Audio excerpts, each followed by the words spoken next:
Hello and welcome to the reformerpilates.com podcast today with Mitch McGinley. Most boutique studio owners believe they're building a valuable business, but in reality, many are just building themselves a job. Today's guest spends his time behind the scenes of the industry, seeing what studios actually sell for, and more importantly, why some never sell at all. Mitch McGinley is the founder of Boutique Fitness Broker, where he works with studio owners to scale, structure, and ultimately exit their businesses.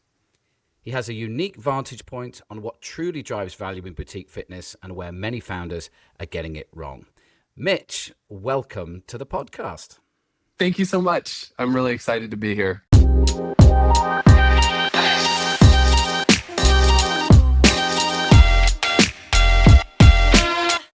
With your permission, we'll get straight into it. And the first question, if I can, Mitch, if most boutique studio owners knew from day one what their business would realistically sell for, do you think they'd build it completely differently? And if so, how? Honestly, no, I don't think they would, because I don't think that people get into this business for the money ever. It is a passion, heart-led industry where people get into this because they love teaching and they love making a positive impact on their community and creating a place where they're able to attract like-minded people and then help those people feel happier and healthier and stronger. And so I don't think that anyone really gets into this industry thinking about selling their business. And if they did, and if they knew everything that I know, it would only change some of the operational stuff and some of the decision making along the way. I don't think it would change anything about the passion that they have for what they're doing. So with that in mind, when you come in and start to discuss the options of exiting, what are the first one or two decisions that they perhaps need to change immediately to kind of shift from that mindset of this is my passion, this is what I'm into, to building an asset? Well, the first one is that you're going to exit your business at some point, whether you want to or not. I think that's an acknowledgement that every owner needs to make. And it's not to sound morbid about it, but it really is, at some point you're either going to get tired of it or you're going to need to move on or you're going to want to move on.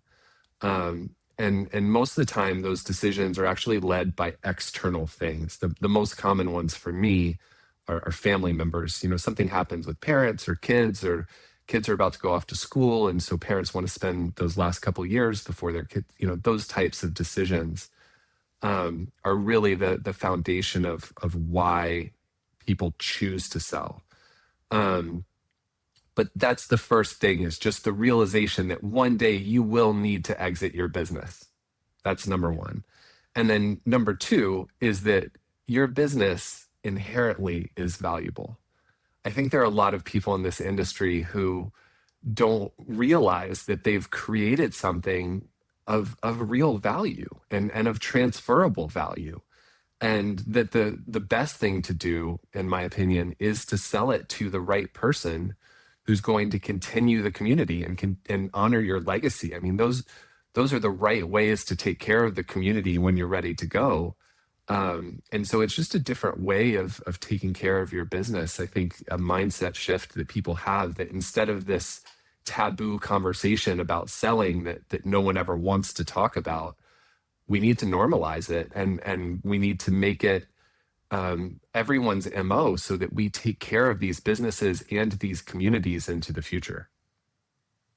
Really interesting. Almost this acceptance, a little bit like life in itself, that someday it's going to come to a natural end.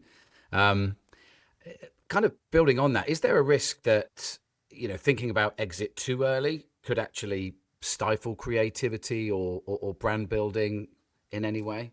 I doubt it. I'm a big fan of the mindset, begin with the end in mind. It's, for the most part, it's not an active process that's in the front of your mind all the time. It's more something that lives on the back burner and is just always constantly simmering back there, that helps guide whatever decisions you're making along the way. And so if it's about hiring an instructor, for example, making sure that you're hiring the best instructor that you can and not just putting a band-aid on a situation. It might mean developing your general manager and really grooming them to become the next owner and talking to them about it, encouraging them to want that. Because usually the general manager or the lead instructor is the best person to buy your business. It's someone who already loves you, your community, knows the intricacies of everything they need to know, makes for a much smoother transition. We just a lot of times need to prepare them for the opportunity ahead of time so that when the opportunity presents itself, they've already wrapped their brain around it. Because, for a first-time business owner, it's a really scary thing. And buyers are paranoid. And so there's a lot of care that goes into, I'm a yoga guy, so I'll use the word manifesting your ideal exit. And it should be the best buyer and the best terms and the best price. And that should all be okay. Mitch, which are the kind of good habits in boutique fitness, like, being hands-on, deeply involved with clients, creating that very persona-led brand, if you like. Are any of those become like liabilities when it comes to building value from an exit perspective? Very much so. One of the main things that you want to avoid as an owner and entrepreneur, and this is really hard to do, and so let me just acknowledge the difficulty of this up front, is that you need to extract yourself from the day-to-day. The business cannot rely on you as the owner, because then if you sell, the buyer's going to be terrified that the business is going to fall apart. And so if you're still wearing all of the hats from when you started, you're the lead teacher, you're the general manager, you're the owner, you're the plumber, the housekeeper, like all of the things that we all do when we're starting. Try and imagine hiring someone to replace you in all of those ways. And then try to imagine convincing that person to give you a bunch of money for that opportunity. They're just buying themselves a very difficult job. And so it becomes critical to extract yourself from the day-to-day, not just operationally, but as the face of your business. So if you've built your brand around yourself, your name, your reputation, those things will go with you when you leave the business. And so there's an evolution over years, usually, where you start to delegate more stuff and you promote more people into different leadership roles. And ultimately, the goal is for the business to not rely on you as the owner. Have you seen evidence? Is there and this is probably a difficult question to answer, but is there a point in time where kind of being too involved starts to damage the business? Because we spend our time talking to a lot of studios that are just getting started, and exactly what you say, they are all of the roles, all of the hats, name above the door, everything relating to it. That's obviously a difficult extraction, but is there a point in time where it's critical to extract, to not damage the future of the business, if that makes sense? Again, I think this is one of those things that from the very beginning should be in the back of your mind. And so, there's that saying that you, as the owner, you want to be able to work on the business, and you can't work on the business if you're in it all day, every day. And so usually there is a plateau or a ceiling. If you're still doing everything yourself, you're not able to grow it the way that you should. As to a specific point in time, for someone who's starting out, I would say generically probably somewhere between year 2 and year 3, where you've found your footing, and hopefully you're profitable and you're finally making enough money to make yourself happy. But the thought of then paying someone £50,000 a year to be a general manager is all of your money, and you don't want to do that. And so that's that delicate moment where you can start to elevate some people and give them a little bit more responsibility without paying them all of that money. But you're constantly investing more and more in your team and extracting yourself from the things that keep you from growing the business itself. Next question. Do you think some founders subconsciously avoid building a sellable business because they're actually not ready to let go of it? They like that sense of being the linchpin to everything? Oh, for sure. I mean, ego is real. We all have it. We want to be important. I think that's a normal feeling, and certainly in a business that you've created that is your baby,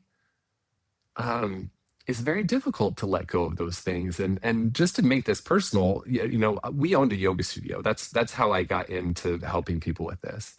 Um, and I own this business now, and it's just me. And so I am a solopreneur still, even as I'm advocating all of these things. But I'll acknowledge that I'm not ever going to sell my business. I'll just walk away. That's just not going to be possible for me. And I don't want employees. I'm very clear on that, having owned a studio for a long time and worked in hospitality as a manager and a general manager. Like I'm over that point in my life. I'm enjoying traveling all over the place. So that's fine.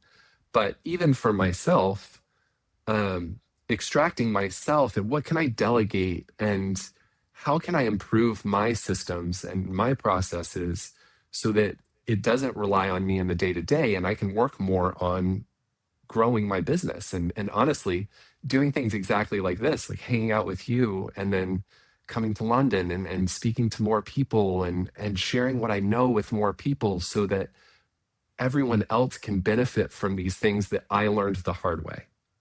I'd love to know more about some of the deals you've been involved with, Mitch. I appreciate some of that's probably pretty sensitive, but how often do deals fall apart because of the founder and not the numbers? Oh, there's some statistics on this. So Biz by Sell, which is the largest website for businesses for sale that I'm aware of in the world. There's a number of other ones, but they ran a study and said that only 1 in 5 businesses that gets listed for sale actually sells. Now, within that, there's my own experience, right? I've probably worked on a little over 100 different deals. We've closed over 70. And so our success rate is actually closer to 80%, especially in the last couple of years as we've gotten better and gotten away from COVID. So we have some internal perspectives. I don't have some like hard statistics to put on this. But one of our biggest challenges is setting owners and sellers expectations in the right place from the beginning.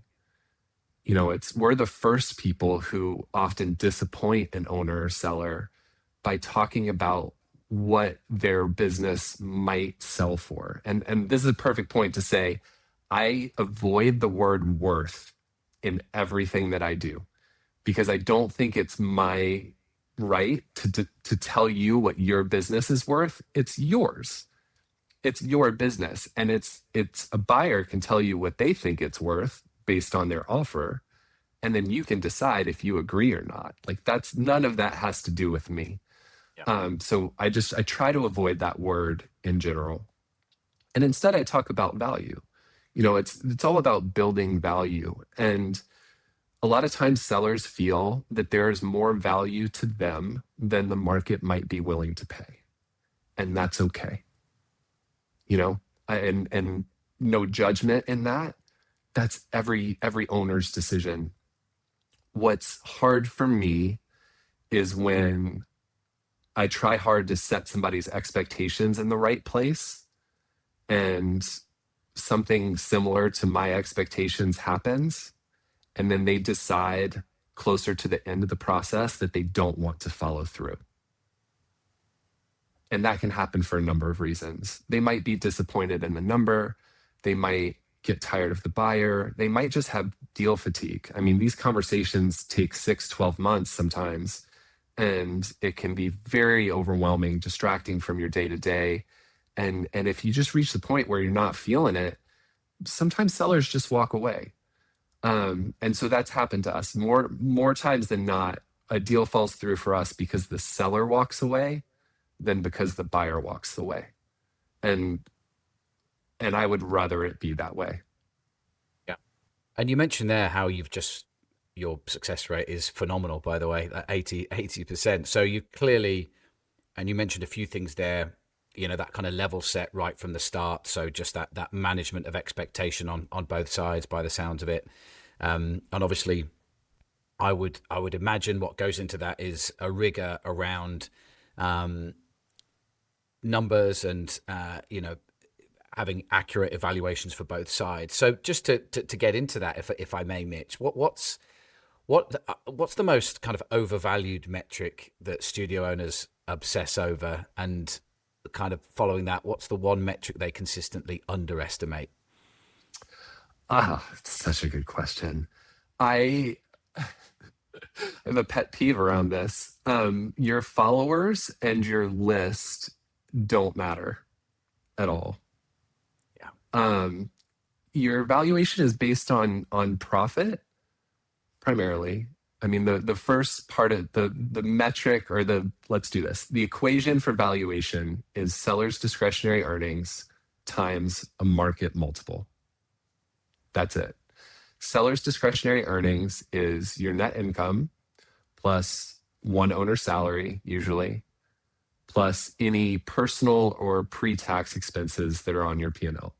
So think car, meals, travel, continuing education, the things that we all put through our business, but they're really for us, right?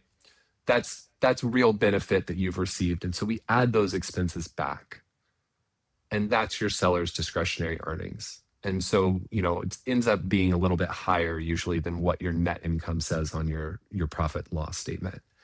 And then you take that number and you multiply it by what the market is generally willing to pay for a business in your situation. And that's where the attractiveness of your staff and your lease and your systems, that's where that really comes into play, is in the multiple. And so normal multiples for this industry are anywhere from 2 to 4. That's most of them. But that's a huge difference. If you're making 100,000 pounds a year, and you go to sell, the difference between getting 200,000 pounds and 400,000 pounds is a lot.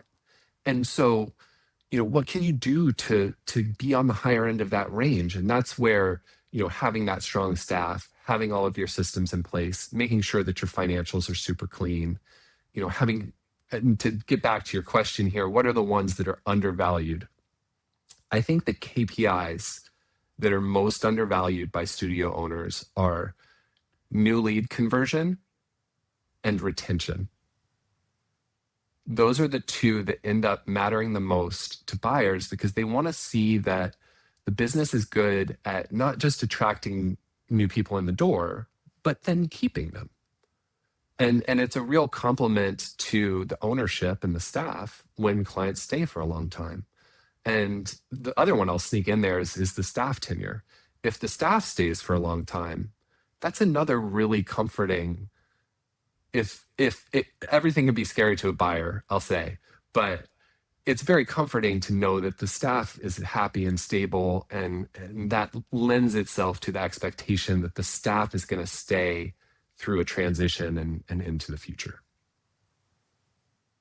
So interesting. All of the components you talk about there, ultimately it all drives towards profit today and continuation of being able to drive that, because that is retention, that is new people through the door and those conversion metrics. But all of those incremental additions, as you say, the experience from start to finish because your systems are in place, all of that is it's so interesting. I love you have your own, I don't know, is it your own kind of boutique fitness broker EBITDA version as that kind of equation that you started with, which is something I'm definitely going to remember. So that's great, Mitch. I suppose a follow up to that question: if a studio owner could only focus on one number over the next 12 months to increase value, what should it be? Profit. Simple as that. So moving to I suppose some of the questions around scaling versus selling.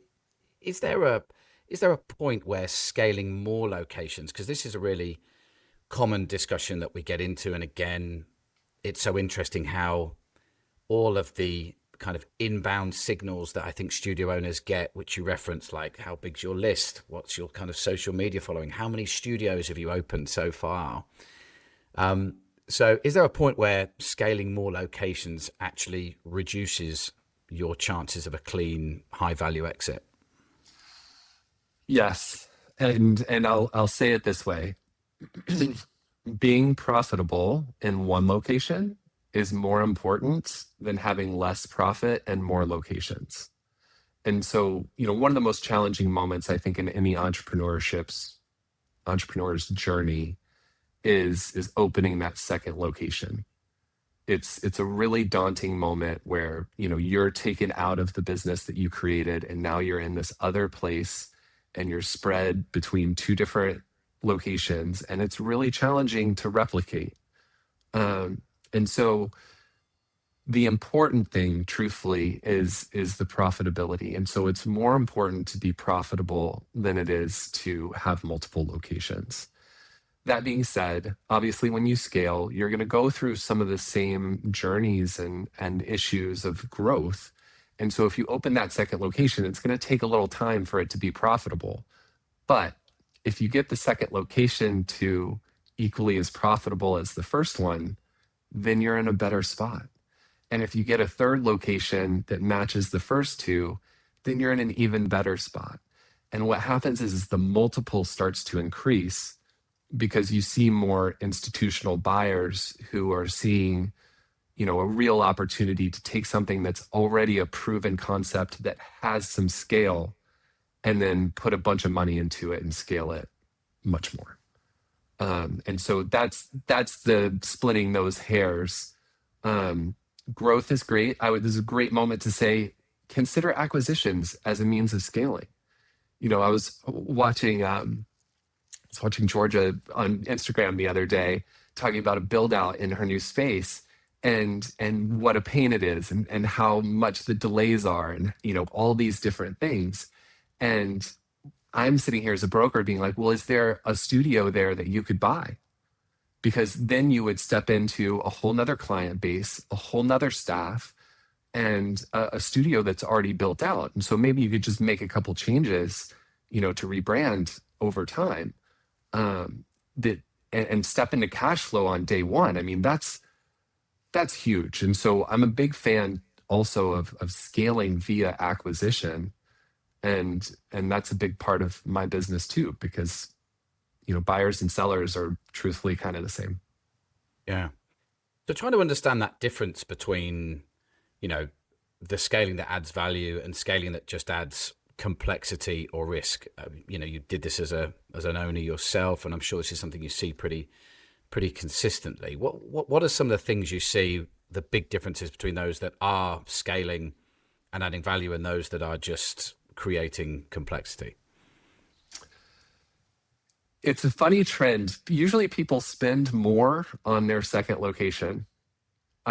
It's whether it's the build out or the rent itself. It's a confident move that I think is also risky. And so, you might start from scratch on your first one and kind of bootstrap and add a couple machines at a time, and then maybe move to a bigger space once you're ready. And then the second location comes along and you're like, okay, I'm going to go for this, 2,000 square foot space or 200 square meters, depending on which one you use, and really go for it with a 150,000 pound build out. And, and then you've got a big loan that maybe you've got to pay back, or maybe you're using all of the profit from the first location to fund the second one. And then the second one doesn't take off in the way that you hoped it would. And so now all of a sudden you had this very valuable, profitable studio, but now you have two. And the second one is dragging the first one down so much that it's actually hurting you. And so it's a vulnerable place to be. And it deserves a lot of preparation. And I think the one thing that I would really want people to know is that you really have to double your client base and your staff which doubles all of your expenses first. So you get double the expenses first before you have that second client base. And you just need to be prepared for that. Really interesting. So you mentioned there risk and vulnerability, and I suppose my next question is, how much of the industry is responsible for that kind of false sense of security? In making founders believe, the model is perhaps stronger than it really is.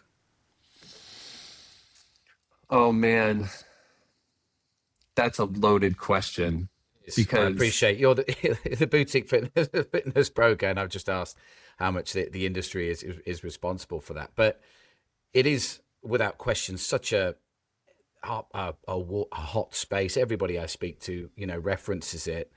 But, it's so interesting and refreshing to hear you talk about that example, that before you want to think about doubling your studios, like you say, your cost base doubles first, long before you've got double the customer base. So, yeah, just keen to get your view on how much of the industry is responsible. it's interesting, especially I'll lump in some franchise comments in here as well, because I think franchises tend to really oversell this promise that you're going to be so profitable and it's going to be so easy, and you're going to hire a general manager right from the start, and you're going to be super profitable, and you'll be playing golf and making tons of money at the same time. I understand why franchises do that, not to cast judgment on them. But the reality is I've seen too much data, and I know too much about these businesses, and I know how few of them are really profitable. It's scary. I'll reference a BFS stat, which is a consulting group in the US that I love. And they did a survey of all of their owners. This was year before last. How many of them actually had greater than 10% profit margins? And it was only 20% of their clients. And when you raise that to 20% profit margins, it was only 9% of their clients. And so it's daunting. That's a small percentage to be hitting what I would call healthy profit margins. And, I want people to go into this eyes wide open. It is a passion-led industry, and most people get into it not to get rich.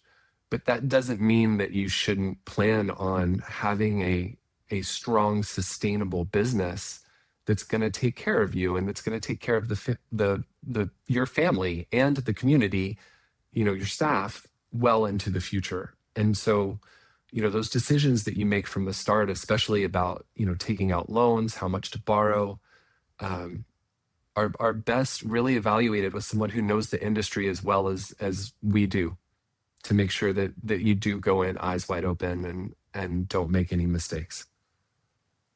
Yeah, they're compelling numbers. What do you think are, again, staying in this, I suppose, territory of risk and challenge? What do you think are some of the underlying risks that perhaps in the boutique model, some owners don't fully appreciate and are not making consideration for? Well, I think competition and trends are very relevant in this industry, right? And you can go back over the last couple decades and look at some of the trends that have come and gone with SoulCycle and Orange Theory, and Reformer Pilates is very much the darling of the industry right now, and for good reason. It's obviously wonderful workout, low impact, all the things, but it is also susceptible to that trendiness on some level. I believe in the science. I know it'll stay. Pilates is not going to go anywhere. But it's the competition is coming very quickly. And, when you look at a brand like Club Pilates that's had the level of success that it's had, where it's not uncommon for studio owners to see 40 or 50% profit margins, and making 500,000 a year, everyone with money sees that and tries to copy it. And so there are a number of other franchises that are flooding the space. There's a number of independent operators that are flooding the space. And, when you look at the different countries, where each country kind of falls on that trajectory is really fun for me to see as opportunity. And so I see the UK market as maybe 5 to 10 years behind the US market.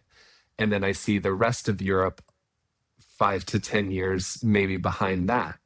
And so for me, coming from the US, living in Europe now and expanding into Europe, I think I'll be able to work in the Pilates industry for the rest of my life. But it's just something for everyone to be aware of. I think that, competition, saturation, staffing, certainly it's always everybody's biggest issue. Training teachers, keeping them, that kind of stuff. Yeah.